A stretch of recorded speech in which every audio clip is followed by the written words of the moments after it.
પ્રયાગરાજમાં ચાલી રહેલા મહાકુંભમાં સ્નાન કરવા માટે દેશ વિદેશ સહિત ગુજરાતમાંથી શ્રદ્ધાળુઓ ઉમટી પડ્યા છે ત્યારે મહાકુંભમાં વધુ એક ગુજરાતીનું મોત નીપજ્યું છે, જેમાં રાજકોટના 53 વર્ષીય આધેડને શ્વાસ ચડતા હોસ્પિટલ ખસેડવામાં આવ્યા હતા, જ્યાં ટૂંકી સારવાર બાદ તેમનું મોત નીપજતા તેમના મૃતદેહને એમ્બ્યુલન્સ મારફતે રાજકોટ લાવવામાં આવ્યો હતો, જે બાદ તેમની અંતિમ યાત્રા કરાઈ હતી, જેમાં પીજીવીસીએલના કર્મચારીઓ અને સમાજના અગ્રણીઓ મોટી સંખ્યામાં જોડાયા હતા।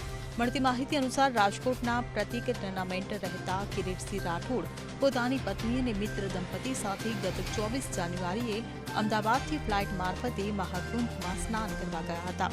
આ દરમિયાન 30 જાન્યુઆરીએ વહેલી સવારે શ્વાસ ચડ્યા અને ચક્કર આવ્યા બાદ ઢળી પડ્યા હતા, જે બાદ તેમને હોસ્પિટલમાં ખસેડવામાં આવ્યા હતા, જ્યાં ટૂંકી સારવાર બાદ તેમનું મોત થયું હતું। Bureau report CN24 news.